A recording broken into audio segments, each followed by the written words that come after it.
Most men lose women because they try too hard. They write too fast, they explain too much, they worry too early. That's why this video isn't about how to be charming, it's about how to be calm. Men who master indifference don't chase, they attract. These 20 laws will show you how silent calm wins over effort again and again. Listen carefully, because I'm about to tell you something no one has ever told you with this level of clarity. The problem is not that you don't know what to do with women. The real problem is that you're doing far too much, and I know exactly what you're thinking. How am I supposed to do less when I already feel like I'm not doing enough? Exactly. That's the trap. They sold you the idea that you must try harder, be more attentive, more expressive, more available. But here's the uncomfortable truth. Every time you do more than necessary, you lose a little power. Let me put it like this. Have you ever seen that guy who is always free? The one who replies in 2 seconds, the one who cancels his plans as soon as she calls, the one who is constantly available. And do you know what happens to him? He stays waiting. Meanwhile, the other guy, the one who's busy with his own life, the one who sometimes takes his time to reply, the one whose world doesn't revolve around anyone, he is the one she can't stop thinking about. This isn't magic.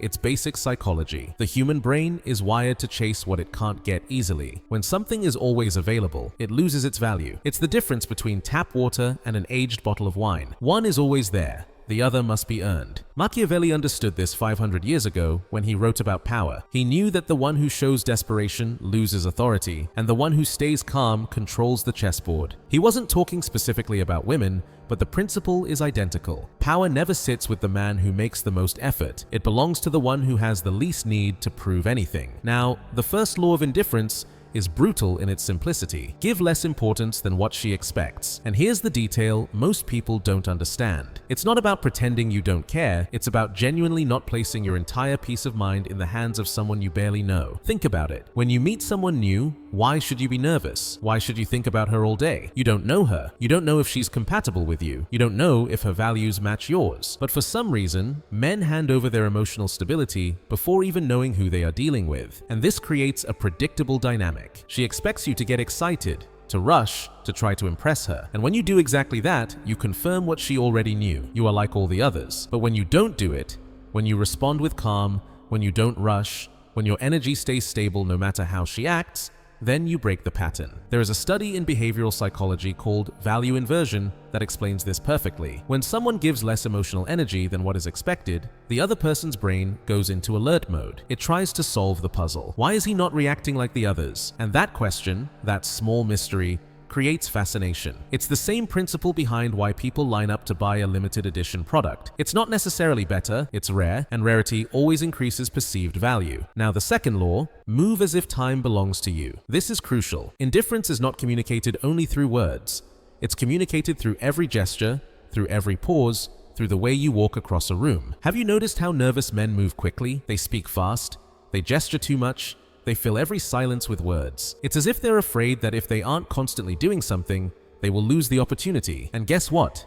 That fear is noticeable, and once it's noticed, attraction evaporates. The man who masters his presence does the opposite. He speaks slowly. He pauses before answering. He walks as if nothing in the world could rush him. Not because he's arrogant, but because he truly feels he has all the time in the world. This is what social dynamics calls controlling the tempo. The leader always controls the rhythm of the interaction. Think of any powerful person you know, real or fictional. Do you ever see them in a hurry? Do you ever see them rushing to fill awkward silences? No, because they understand that power lies in the pause. And here comes the third law, and this one is deadly. Let silence become your language. The average man is terrified of silence. When there is a pause in a conversation, he immediately looks for something to say, anything, because silence feels like failure. But the powerful man understands that silence is pressure.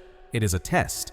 And the one who breaks the silence first loses. There is a concept in communication science called status pressure. The brain interprets the person who is comfortable with silence as the one who is in control. It is instinctive, primitive, and it works. Women test this constantly, even if they don't do it consciously. They wait to see who gets uncomfortable first, who fills the emptiness. And when you don't do it, when you stay calm, relaxed, without needing to fill every second with noise, your quiet becomes authority. The silent man becomes mysterious, and mystery fuels attraction far more than any elaborate speech. If all of this is starting to make sense to you, If you're beginning to see patterns that were previously invisible, then stay here on the channel, because what comes in the next chapters will completely change the way you understand the dynamics of attraction. You cannot miss this. Now that you understand that less is more, let me take you to a deeper level, because it's one thing to understand the concept and a completely different thing to master it in the moment. And that's where most people fail. They know the theory, but when they're in front of her, when they feel that tension in the air, they fall back into old habits. Let's talk about silence. Not the awkward silence you try to avoid, but the silence you use as a tool, as a weapon, as a statement. Imagine this scene. You're on a date, she says something, you listen. And instead of responding immediately with a clever answer or a comment to show how intelligent you are, you simply remain silent. 3 seconds, 5 seconds, you look at her. Maybe you smile a little, but you say nothing. What do you think happens in her mind during those 5 seconds? She starts wondering, did I say something wrong? Did he not like what I said? Why isn't he responding? And while she's trying to process all of that, you've already won, because in that moment, she is thinking about you. She is trying to figure you out, and that is exactly the position you want to be in. The problem is, we were taught that silence is emptiness, that we must fill it, that a successful conversation is one where no one stops talking. But that is a lie. Silence is not emptiness, it is space. And in that space, minds work twice as hard. There is a fascinating study on high-level negotiations. They found that in meetings between executives, the one who controls the silences almost always wins because silence creates psychological pressure. The other person starts feeling they must say something, offer something, fill that empty space, and when they do, they reveal more than they intended. This applies in exactly the same way with women. When you can be silent without being uncomfortable, you communicate something powerful. That you don't need her constant approval, that you are good with yourself, that you are not anxious about impressing her, and that calm, that silent confidence, is magnetic. Now, the fourth law, treat validation as if it were money. Every time you give an easy compliment, every time you approve without reason, you devalue your attention. It's basic economics. When there is too much of something, it loses its value. Inflation. Remember when you were a child and your parents told you, "very good," for anything you did? Eventually, it stopped meaning anything, didn't it? The same thing happens with masculine validation. If a man praises everything she does, if he constantly tells her how beautiful she is, how amazing she is, without her doing anything to deserve it, that praise becomes background noise. It loses its weight, it loses its power. But when a man gives his approval rarely, when his compliments are selective and authentic, something changes. Suddenly, that praise is worth gold. She remembers it, she keeps it, and without noticing, she begins to seek more of it. I'm not saying to be cruel, I'm not saying to never give compliments. I'm saying be strategic with your validation, reserve it for the moments when you truly feel it, when she has genuinely done something that deserves to be acknowledged. When you do this, you create something. Psychology calls emotional gravity. Your approval becomes something addictive because it cannot be predicted. And here is the key point. Women can feel when a man gives validation out of desperation versus when he gives it from a place of abundance. They can feel the difference, and they respond completely differently to each one. The fifth law is simple but brutal. Never chase energy that is moving away. This goes against everything romantic movies taught you. They told you that if you truly care about someone, you must fight for her, pursue her, show your interest. But in real life, that's fantasy. Chasing destroys attraction. Why? Because in biology, the animals that chase signal lower status. The one being chased is seen as the prize. Humans aren't so different. When you chase someone who is pulling away, you tell them without saying a word, "You are worth more than me, I need your attention more than you need mine." And once that dynamic is established, it is almost impossible to reverse. True indifference means that when she pulls away, you also pull away, calmly, without drama, without a desperate message asking what happened. You simply leave. And the paradox is that this detachment, this lack of need, often brings her back, because now she feels the absence. She feels that something has been lost. Machiavelli wrote something profound in The Prince about maintaining respect. He said it is better to be feared than loved if you cannot be both. But in the context of attraction, this does not mean inspiring fear. It means it is better to maintain your dignity and your distance than to be kind and available if it makes you invisible. Respect always comes before attraction, always. And the sixth law closes this chapter perfectly.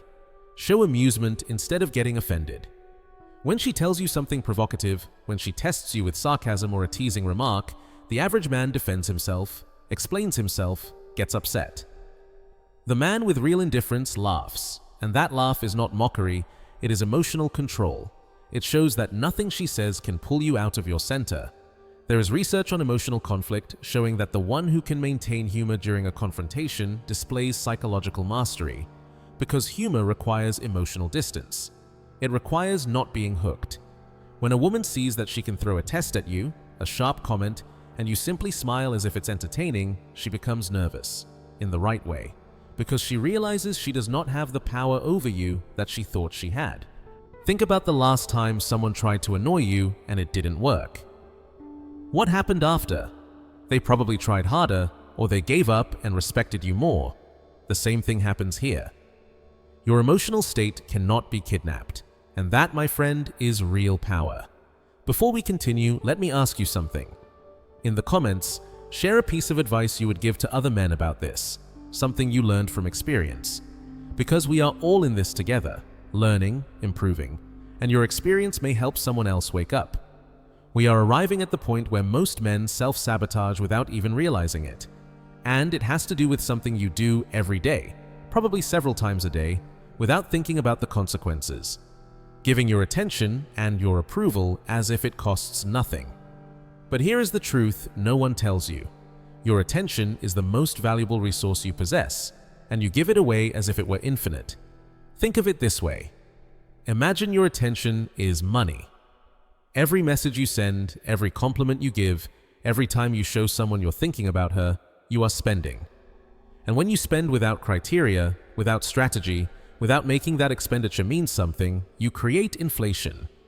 Your currency loses its value. It's exactly like when a country prints too much money.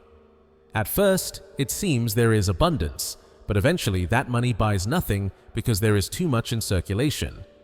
Your validation works the same way. When you give it without filter, it completely loses its purchasing power. The seventh law is direct. Keep your intentions unspoken. Mystery amplifies influence. And this is where many men make a fatal mistake. They think they must be clear, direct, honest about what they feel. I need to tell her I like her so she knows. No, you don't have to tell her anything. In fact, in many situations, telling her ruins precisely what you were building. There is a theory in behavioral economics called information gap theory. Basically, it says that people become obsessed with filling in missing details. The brain hates gaps. When something is half revealed, half hidden, the mind cannot stop trying to solve the puzzle. The man who reveals everything immediately, who lays all his cards on the table in the very first conversation, removes that tension. He eliminates curiosity, and without curiosity, there is no pursuit. He becomes something known, predictable, safe, and what is safe is not exciting. On the other hand, the man who keeps something for himself, who leaves clues but never fully confirms, who keeps part of himself in the shadows, that man becomes irresistible because he represents an unsolved mystery. Now be careful, this does not mean being dishonest. It does not mean cruelly playing with someone's emotions. It simply means not giving everything away at once. Let her discover, let her ask questions, let her wonder, because it is in that process of discovery that true attraction is built. Eighth law, reward with attention, not with effort. And this one is subtle, but it changes everything. There is a huge difference between making effort for someone and giving her your attention when she deserves it. Effort is often felt as desperation. Deliberate attention is felt as power. When a man does too much, when he bends over backwards to please, when he organizes elaborate dates for someone he barely knows, he is operating from scarcity. He is saying, I need this to work because I have no other options. But when a man gives his time selectively, When his attention increases only when she is cooperative, respectful, authentic, he is operating from abundance, and that difference is felt. It is perceived in every interaction. This is tied to something Machiavelli understood about power dynamics. He observed that favors given freely rarely generate loyalty, but favors earned always do. People value what they have to obtain through effort. When you give them everything without them doing anything, they take it for granted. In social conditioning, this is called reward-based interaction. If she feels that your attention increases only when she is at her best, she naturally aligns with that pattern. Not because you are manipulating her, but because humans respond to incentives. We have always done this.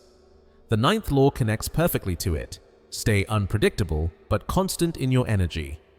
This confuses many men because it sounds contradictory. How can you be unpredictable and constant at the same time? It's simple. Your emotional state, your calm, your confidence, that never changes.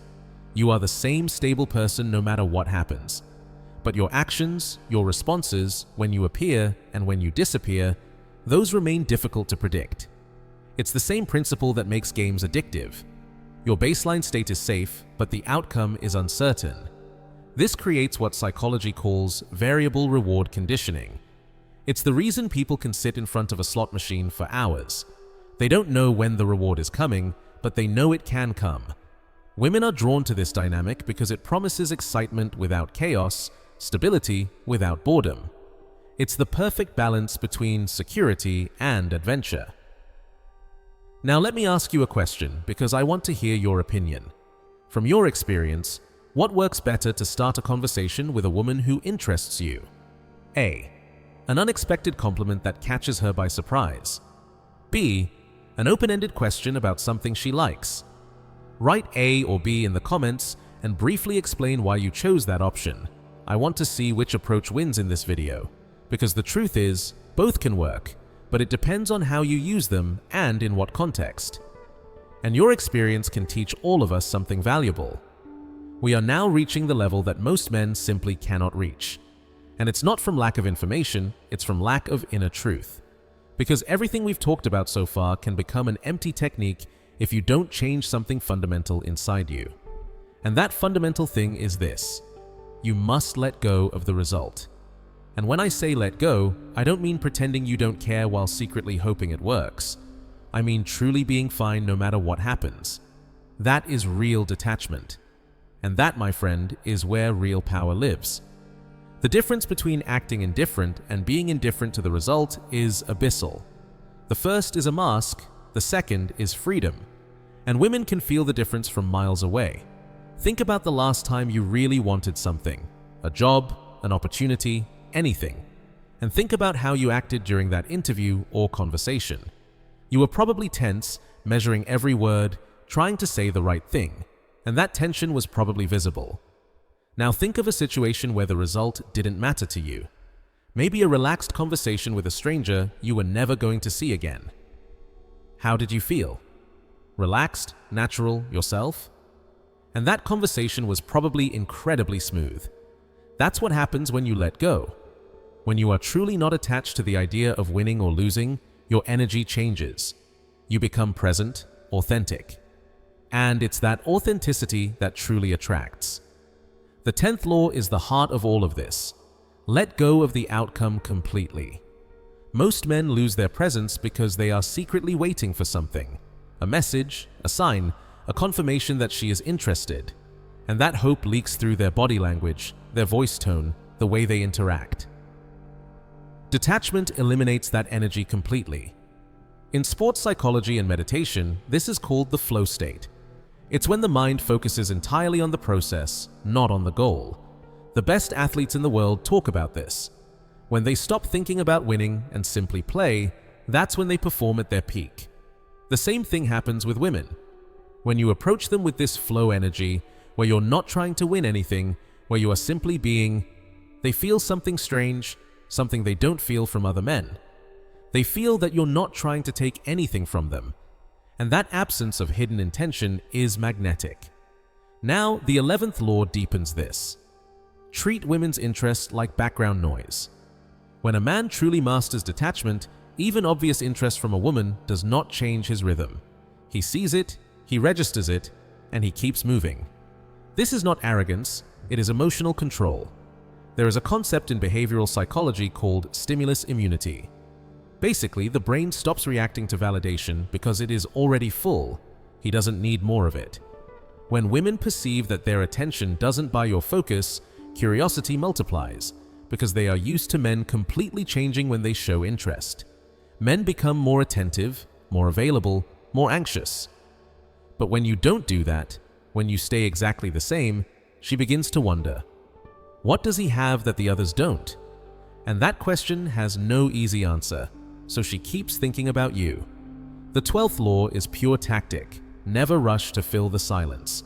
We already talked about silence, but this goes further, because when you are detached from the outcome, silences don't make you uncomfortable. In fact, you enjoy them. Most men panic when there's a pause. They feel they must say something, anything, to keep the conversation alive. But that's fear speaking, the fear of losing her, the fear that she'll get bored, the fear that she'll walk away. The detached man does not have this fear, because if she leaves, it doesn't matter. He is complete with or without her. And when she sees that you can stay silent without anxiety, that you're not fighting to keep her attention, something shifts. Suddenly, she starts talking more. She fills the gaps. She works to keep the conversation going. And without you noticing, the entire dynamic has reversed. Machiavelli wrote extensively about the importance of not revealing desperation. He understood that in any negotiation, the one with the fewest needs holds the most power. He wasn't talking about romance, but the principle is universal. In relationships, in business, in politics, the one who can walk away without suffering always controls the board. The 13th law takes this to the next level. Let others explain themselves more than you. When you talk a lot, you lose power through your words. You reveal too much. You give too much information. And every detail you give is one less piece of the mystery to solve. The detached man observes more than he speaks. He asks short questions. He lets the other person fill the space. This comes from interrogation psychology, where the one who speaks the least always controls the dynamic. Women pick up on this instinctively. They feel that your quiet comes from confidence, not fear. And they chase your attention because you never give it easily. The 14th law is about energy. Do not adjust yours to match others. This is emotional leadership in its purest form. When a woman is loud, emotional, dramatic, and you remain steady, your calm rewrites the rhythm of the entire interaction. There are studies on emotional contagion showing that people adopt the emotional tone of the person who is most centered. That's why in times of crisis, everyone looks to the calmest one. Not because he has the answers, but because his emotional state offers safety. When you maintain your energy no matter how she behaves, you're not only showing your detachment from the outcome, you're showing your detachment from her emotional state. And that communicates something deep, that your peace does not depend on her, that you are good with yourself, that you are a complete man, and a man complete in himself is the most attractive thing there is. Listen, in the end it all comes down to this. Women are not complicated. You complicate things when you play the wrong game, when you chase instead of attract, when you try instead of let go. Indifference is not cruelty, it is respect for yourself. It is refusing to betray yourself for attention. It is understanding that a man who is complete in himself does not need external validation to feel valuable.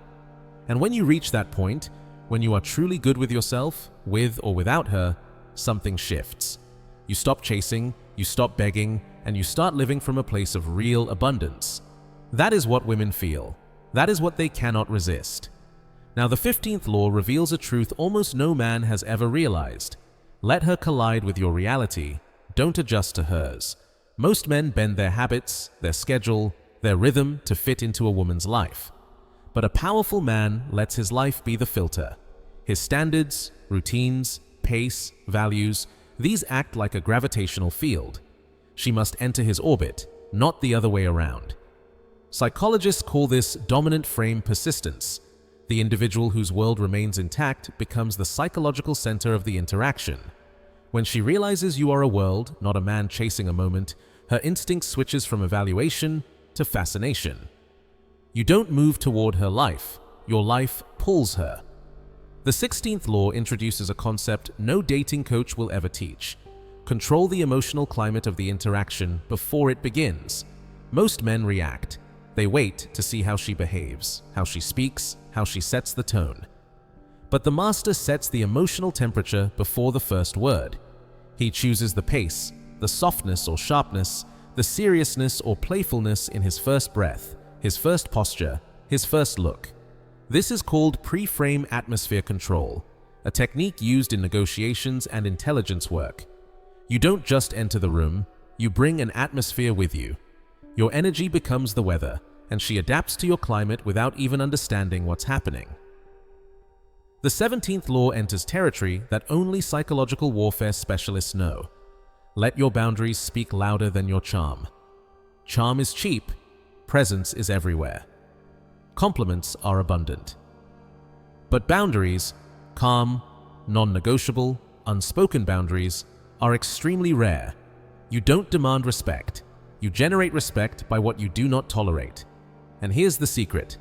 When a woman encounters a man whose boundaries are clear, silent, and consistent, her nervous system interprets him as a leader.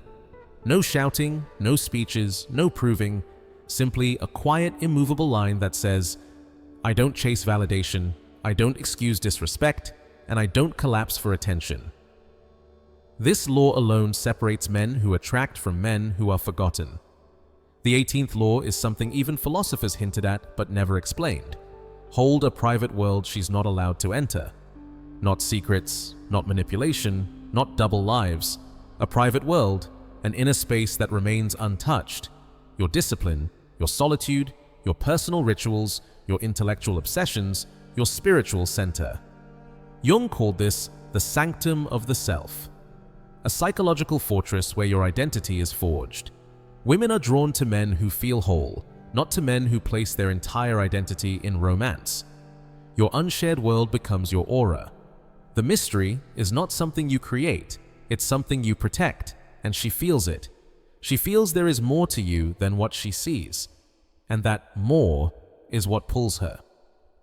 The 19th law is the one no one teaches because it requires true mastery. Let your silence have intention, not emptiness. Most men go silent because they have nothing to say. Weakness, fear, awkwardness. But the master's silence is a message. Silence that communicates, I choose when to engage. I am not rushed. I am not performing. This is called intentional absence, a technique used by high-level interrogators and leaders. When silence carries intention, it feels heavy. It feels meaningful. It creates psychological pressure without hostility. Women interpret this silence as depth, as confidence, as emotional sovereignty. Your silence becomes a presence. The 20th law is the final principle, the one that separates boys from sovereign men. Become the destination, not the journey. Most men act like they are part of her path, a lesson, a phase, an experience. But a sovereign man is the destination, not a stop, the arrival. He is not a chapter, he is the library. He is not a moment, he is the timeline. And here is the paradox. When you embody a life of meaning, a mission, a direction, a purpose so strong that she feels pulled into it, you no longer seek attraction. You generate it. Women don't chase men, they chase gravity. Becoming the destination means your existence creates momentum. Your purpose becomes the magnet. Your calm becomes the throne. And any woman who enters your life doesn't feel like she won you. She feels like she found something rare, complete, irreplaceable. In the end, everything collapses into one truth. You were never meant to run. Not after her, not after attention, not after validation, not after love you had to earn. You were meant to stand, to breathe, to exist with a gravity so quiet it bends the world without movement. Because a man becomes powerful not when he is desired, but when he stops needing desire. Not when he learns tricks, but when he learns himself. You are not chasing the feminine, you are returning to the masculine, to the birthplace of sovereignty, to the silence where certainty grows, to the calm that cannot be taken, to the presence that cannot be shaken. And in that stillness, in that unbothered center, women feel what the world rarely gives them. A man who does not ask to be chosen. A man who chooses himself. And when a man chooses himself, everything else follows. Respect follows. Desire follows. Connection follows. Even love follows. Because women do not fall for the man who wants them. They fall for the man who doesn't lose himself wanting anything. So walk forward, not to chase, not to impress, not to win. Walk forward simply because you were born to move from abundance, not hunger. And the moment you do, you stop being an option in her world. You become a force in your own. If this opens something in you, stay close, we are just getting started. Every week, we go deeper than the world allows, beyond the noise, beyond the lies, into the psychology no one else will tell you. So, subscribe, drop your thoughts in the comments, and share one truth you wish every man knew. Your voice might be the spark that wakes another man up.